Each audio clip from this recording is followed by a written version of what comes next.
Hello ladies and gentlemen, welcome back. Force here with some more Friday Night Magic. Today I will be playing the Chant of Maldaya deck, one of probably the two worst decks in Duels 2014. And the reason I say that isn't because I think the deck is necessarily terrible. I just think that in the format it just doesn't work very well. We are going to keep this hand, I think, just because we have the two land fetches with the Rampant Growth and then the ability to drop an extra land with Explore.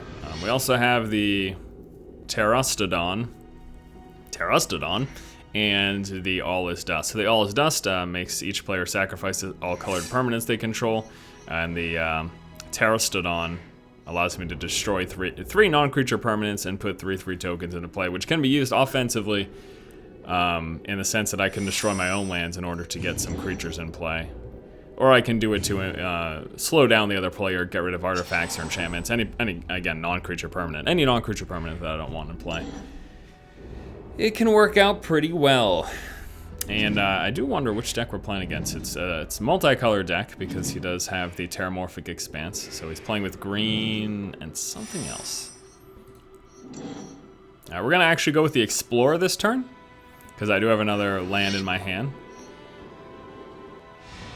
And we drew into another Explorer, which is actually kind of nice. So next turn we can do the second Explorer plus a Rampant Growth. And it is green-white slivers. Alright, the sliver construct is starting things out here. That is the 2/2. Yeah, I tell you, man. So I'm actually playing a faster variant of this deck. Normally it's the Eldrazi. And it's just incredibly slow with the Eldrazi. It just takes forever to sort of get your feet off the ground. So I'm playing a variant focused on green creatures and the synergy that this deck offers with that. But still, even with that, even speeding up with that, the deck is still painfully slow. Now, we have gotten off to a really good start here, though, in this first game, because, yeah, we've just gotten off to a really good start so far. We're sitting at 6 lands, although we still can't even play the creatures in our hand with these. He's gonna drop 2 1/1 slivers into play. Hits me for 2 this turn. That'll bring me down to 18. And next turn, if I don't draw a land, I still can't even play anything. If I do, I get to play a Avenger of Zendikar. Okay, well there's an Elvish Piper. So as long as she lives for the turn, we're going to be able to drop down either the Terrastodon or the Avenger of Zendikar. Probably be the Avenger next turn. So the Elvish Piper lets me tap a green, tap it, put a creature from my hand into the battlefield. Changeling. Creatures you control become XX and gain all creature types until end of turn. That's really good. It's a mirror entity. For now, though, he can just hit me for 2, 3, 4. I will, of course, not be blocking, because I do not want my Elvish Piper to die. And next turn, with the Changeling in play, he will be able to hit me for 4, 8. Oh my gosh, he'll be able to hit me for 16 next turn with the Changeling. Yeah, I don't know about this deck. I really don't know. I've tried so many variations. The Eldrazi, again, were just far too slow. This is a little bit faster, but this, even though it's a little bit faster, it also just feels a kind of gimp, so. Yeah, we're gonna go Farhaven Elf first. Put a land into play. I want to get as many lands as possible for when I drop the Zendikar so we can get more tokens.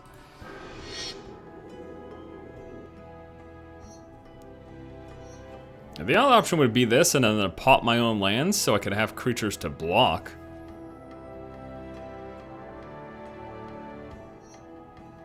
I'll also have creatures to block with this, so why don't we just go with him? I'll be able to use chump blockers.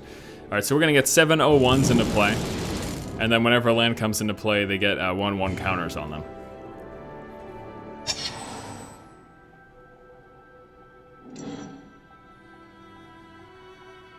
So for this turn, if he decides to pump all of his creatures up with the Changeling and swing, I have these chump blockers in place. Not going to do that. He's going to Coat of Arms.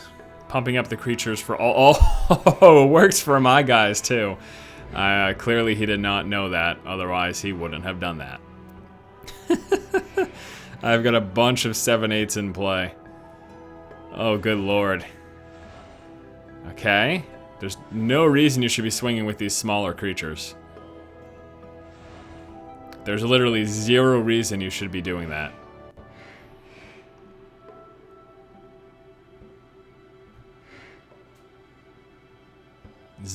You should not be doing this.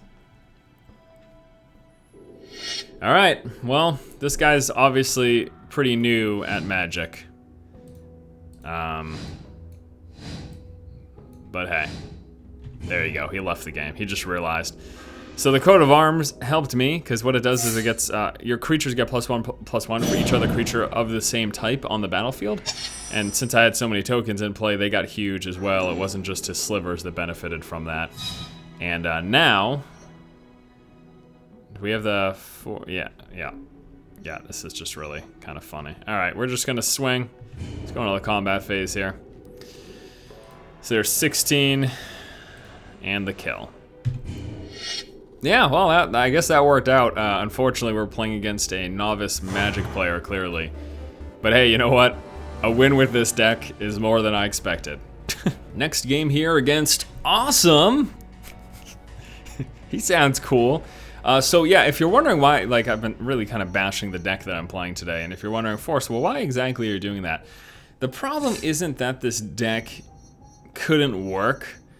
It's just in Duels 2014, between, there's a good chance I'm gonna lose the rest of the games. Just in Duels 2014, there are so many hyper-aggressive aggro decks between the Blue Illusion deck, the White Avakin Token deck, and the Black Zombie deck. They're all super, super aggressive that this deck really doesn't start to get rolling until like turn 5 or 6, and that's way too slow at most of the time against most decks. And the problem is that this deck is also so reliant on a few key creatures, as you're basically dropping big beefy creatures in play. Whether you're playing my version, which is focused on green creatures, or the Eldrazi version, which is focused on those big creatures with Annihilator, whichever one you're playing, the deck itself is structured around, you know, you've got a handful of just really, really big beefy creatures that you're, got a handful of really big beefy creatures that's taking a long time to get into play and that you're very reliant on once they're in play. So not only do you run the risk of dying in the first 5 turns, because there's really not much you can do with the card selection available for this deck, you also run the risk of, once you get going, any creature removal is going to screw you. So if we're playing against a black deck with any removal, if we're playing against a white deck with Path to Exile, like, there's so many basically opportunities for you to get completely screwed over, is sort of what it boils down to. I think we might go with a Farhaven Elf this turn. Oh no, you know what, I could explore and then Rampant Growth. If we don't get a land, we did get a land, that was perfect. I could explore. If we Farhaven Elf, we're gonna have a 6 next turn. Maybe Farhaven Elf now. I guess we'll just Farhaven Elf now to get a creature in play. Either way, it's a land. So the Farhaven Elf 1/1 comes into play. Lets me search for a land. Dump this bad boy in play. All right, so we've got a good start with the ramp. We still can't even play any of our beef right now. We've got the Palaka Worm. That can't be played right now. He's gonna play a Ranger, so I can't even attack with my 1/1. He's gonna search for a land. He's actually playing the other, what I deem the other worst deck in Duels 2014, which is the Dracomancer deck. I think that's the other deck that's probably considered the worst. And the only reason both these decks I consider just not to be that good is, again, because of their slowness in this hyper-aggressive format. So I guess it'll be interesting to see how this game plays out. I do believe, I mean, he's got the opportunity for removal. So that, again, that's something that's a big threat to me. And he also has, I mean, it looks like he's gonna be dropping some dragons in play very soon. Yeah, we're gonna get a big old dragon next turn in play. Actually, you know what, I could stave that off. I could All This Dust. You know, I think I'm gonna wait a turn. And I think I'm going to All Is Dust once he gets his dragon in play. I'll get a turn to swing with my Pelakka Worm. Plus, I don't mind sacrificing my Pelakka Worm. Okay, so we're going to Pelakka Worm now. We're going to gain 7 life. Next turn, he will most likely... I'm going to say a 95% chance we're going to be seeing a big old dragon come into play. He's got the Dragon Speaker, which reduces the cost of his dragons. So there's probably a 99% chance we're going to be seeing a big old dragon come into play. Likely one with Devour as well. Alright. Wow. All His Dust is going to hurt him bad. This is like the only Eldrazi card I'm playing with, just because it's nice to have mass removal. I get an extra turn. His dragon's not coming into play yet. I get an extra turn. This is huge. The more time goes on, the more colored permanents he plays, the better off I am. So I'm going to hold off on playing any more colored permanents. Actually, don't want to play this right now. I could Tooth and Nail, but I want to wait until I can Entwine it. And then I get to drop creatures straight into play, which is hilarious. So right now, we're just going to swing with the 7/7 Trample. We're going to let him play his dragon next turn.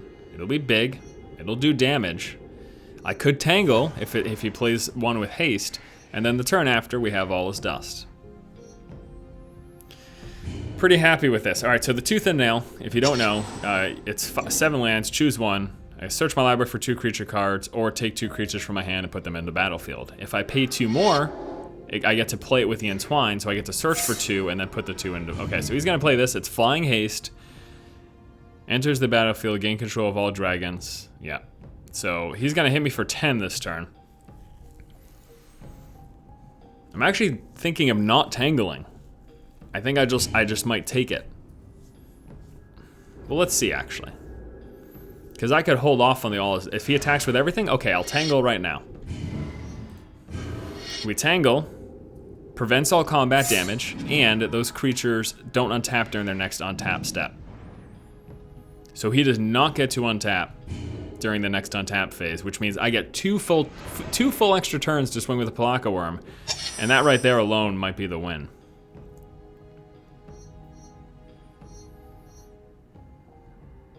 And we're going to Hard Expedition right now. I didn't want to play it because of the All Is Dust, but I might be able to pop it before I need to play it. I mean, I might win before that even matters anyways, so, because we're gonna swing for 8 right now. And then next turn, unless he's got a blocker with enough defense to stop 5 trample damage going through, then we win. Or 4 trample damage plus my 1/1.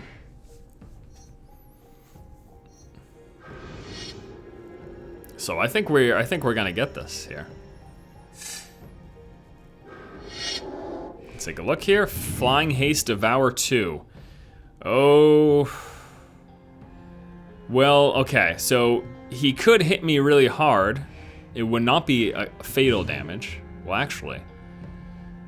2, 4, 6, 8, 10, 11, 12, 13. Oh, wow. 13. Okay.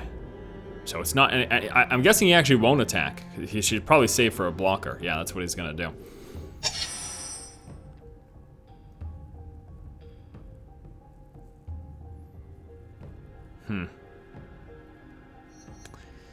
So I've got the Dramatic Entrance, which I could... I'm just trying to think of my different options. 5, 6, 7, 8, 9 for the Entangle pop. Probably have 1 damage go through, and then All Is Dust is what I'm gonna... The funny thing is, if I didn't have All Is Dust this game, I would be screwed. Luckily I do. Okay, so anyways, I mean, if I drop him in play, that doesn't do anything for me this turn. I need to All Is Dust this turn, otherwise I'm screwed. So, anyway, yeah, so we're gonna attack. He's gonna block the 7/7. I just want the 1 to go through. We're gonna get the card draw from our Pelakka Worm, at least. Because when he dies, I get to draw a card.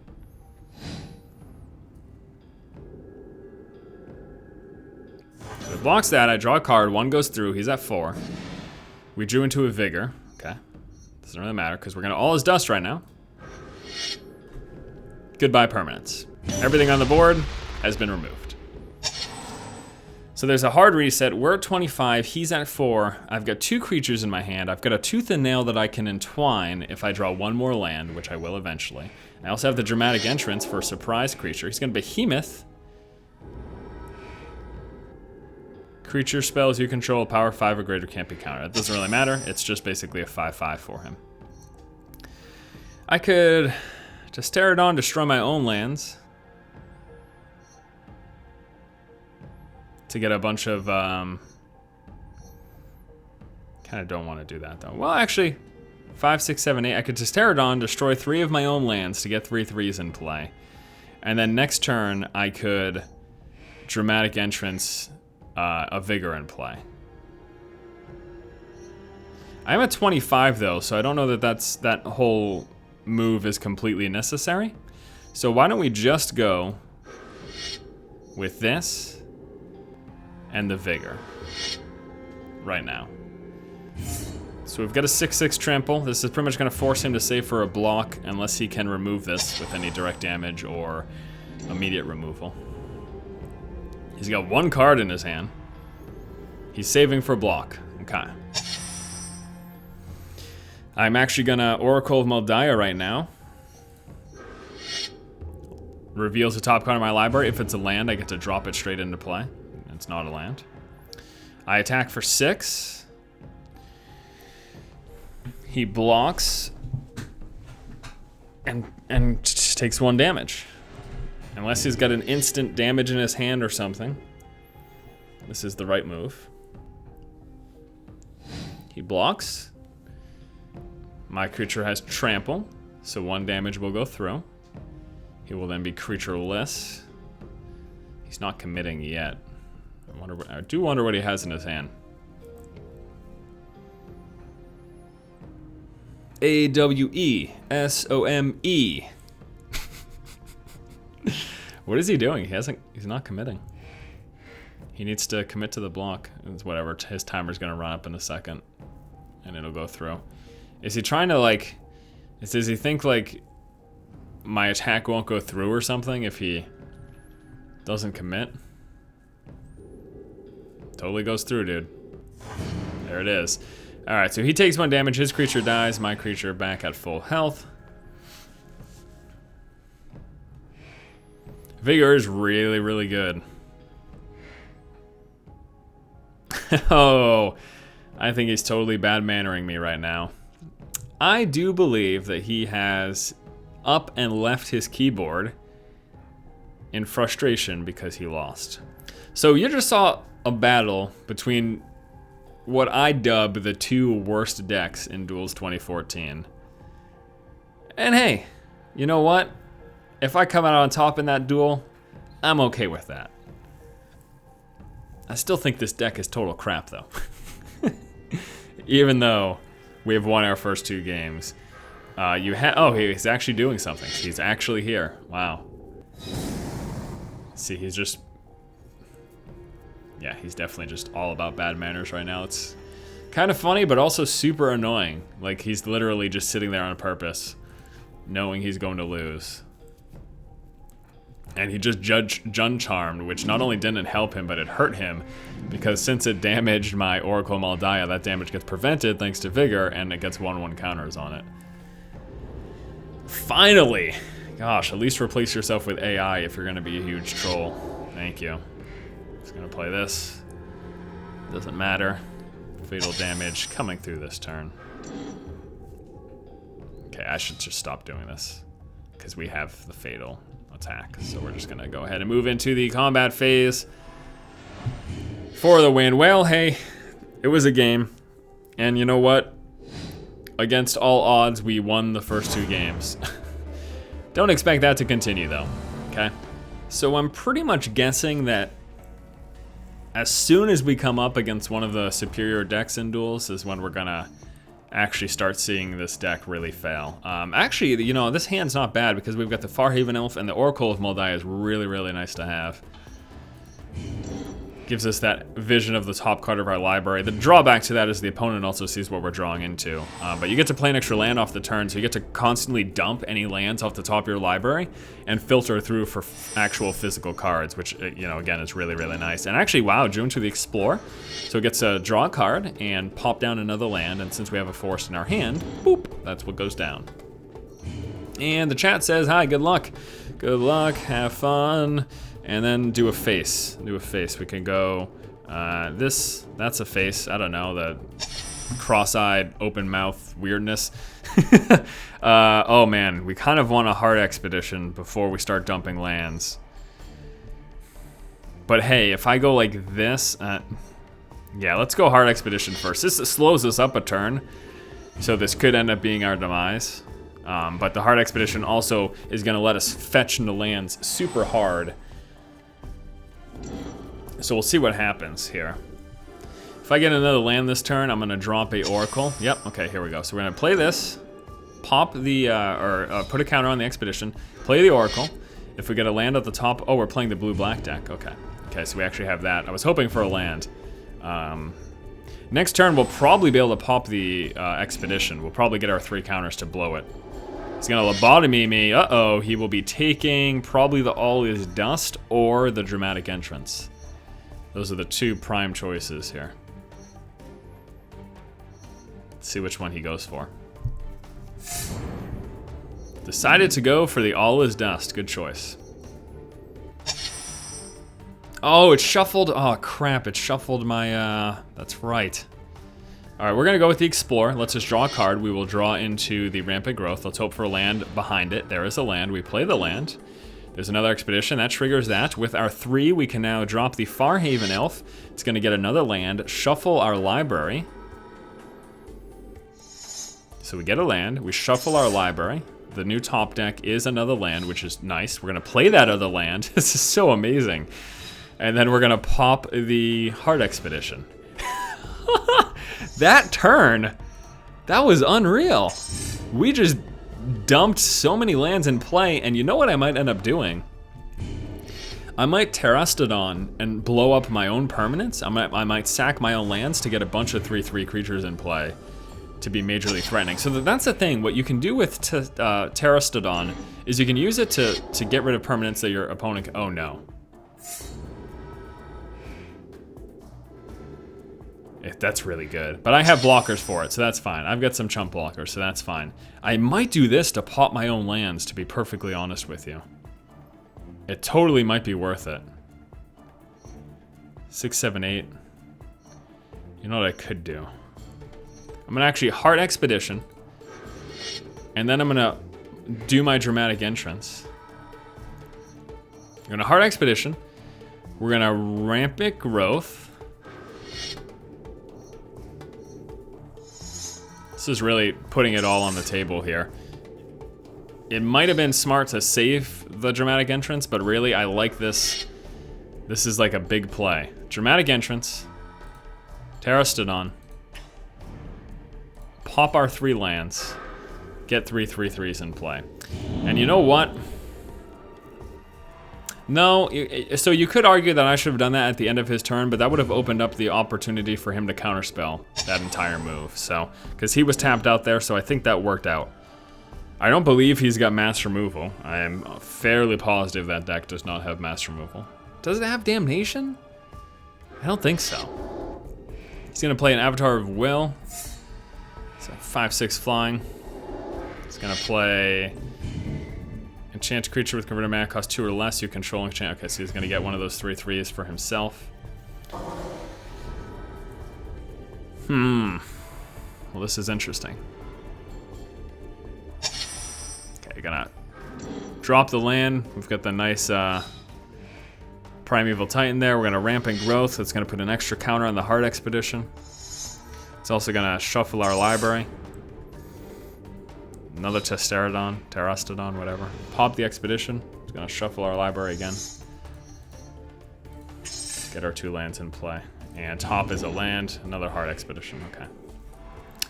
All right, so. Maybe just attack with a 9/9.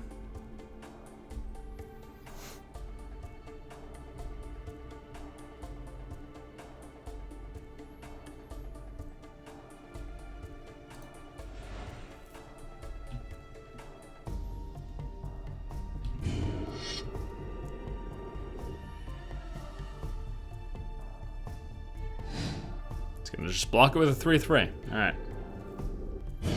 That's fine.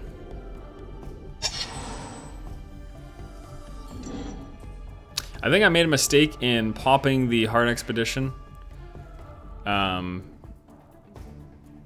When I had this Terastodon at the top of my library, my second one. I think I probably should have waited because I could draw into that. He's gonna follow in footsteps, enchants a creature, and gets to make copies of it during his upkeep. So he's gonna get copies of that Avatar of Will, which is really scary because it's a big old flyer. Alright, we got a Primeval Titan there. Right now we attack with the 9/9.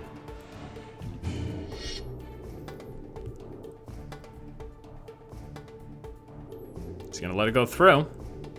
So he's gonna every turn get a free blocker with his copied Avatar, with the Avatar of Will 5/6 copy. And then he's also gonna be able to swing in the air. So he gets a free block every turn. So he's gonna be swinging me for 9 a turn for free. He's gonna sleep me. I lost. That's the game.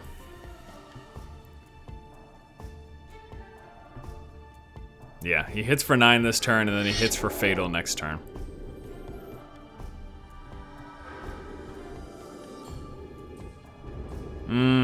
Oh, well. I think if I hadn't popped my Heart Expedition when I did, and I kept the Terastodon on top of my library... Actually, no, because he still would have slept. So that wouldn't have mattered. So I think he would have won regardless of any of my decisions. Play the Primeval Titan.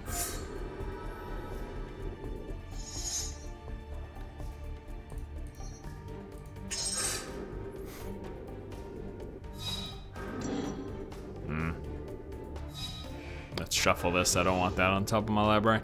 Yeah, I don't know. I think I would have lost regardless. It's kind of tough to say. But I'm dead right here, so GG to me. Yeah, because if I'd kept the Terastodon, I keep, like, forgetting. If I'd kept him on top of my library, that sleep would have still resolved and would have tapped everything anyways. And he's got this stuff in the air, so there's the game. Oh, well.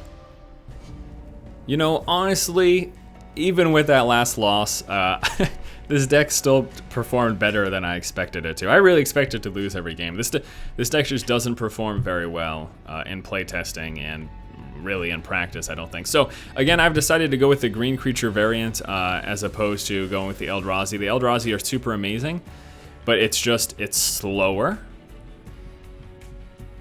And it's still just as susceptible. I don't know. You can make arguments for both. I think the green creature variant works pretty well because you've got stuff like the Green Sun Zenith. We've got the regular old fetch, Heart Expedition, nice tangle here, I love that. Really super important in this deck against all the aggro. If I could have a third or a fourth, I would probably take them. Get some Explorers for extra card draw and land drop. The land fetch with the Rampant Growth, land fetch with the Farhaven Elf. Oracle of Moldiah, really nice to dump the lands out of your deck. Elvish Piper to drop big creatures into play for much less. It can, drop like a 8 or 9 drop in turn 5, or 4 if you can get Elvish Piper in turn 3. Dramatic Entrance, again, this is part of the green creature focus. It's nice, you can instant drop a creature in play. Primeval Titan, land fetch, plus it's a 6/6 trample. Vigor, self-explanatory, the card's amazing. Summoning Trap, really good against counters. If you have it in your hand and they counter a creature, you get to pay it for 0 instead of its 6 casting cost. And then you look at the top 7 cards of your library, chances are you'll have a big beefy creature in there, and then you get to put it into the battlefield for free. The Avenger of Zendikar, pretty nice with this deck. 5/5 comes into play, you get an 0/1 plant token. You guys saw it in that first game, kind of hilarious. Palaka Worm, life gain is good, card draw is good, 7/7 trample is good, all around a solid creature. Tooth and Nail, so amazing. 7 lands, search your library for 2 creatures, or put 2 from your hand into play. 9 lands, search and put them into play. All good. All is dust. I think the deck needs it to help deal with aggro.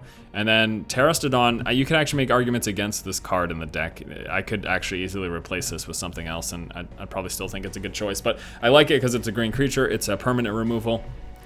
non-creature permanent removal, and you can search for it as well with Tooth and Nail and Green Sun Zenith. So that's a nice added benefit. But anyways, guys, that is my variant of the Eldrazi deck, Sans Eldrazi. Thanks so much for joining me in this episode of Friday Night Magic. I'm honestly surprised we managed to win 2 of the 3 games. So I'm gonna count this as a victory for the Chant of Moldiah. All right, tune in next Friday for some more Magic the Gathering. Thanks so much for watching. Keep watching and keep owning.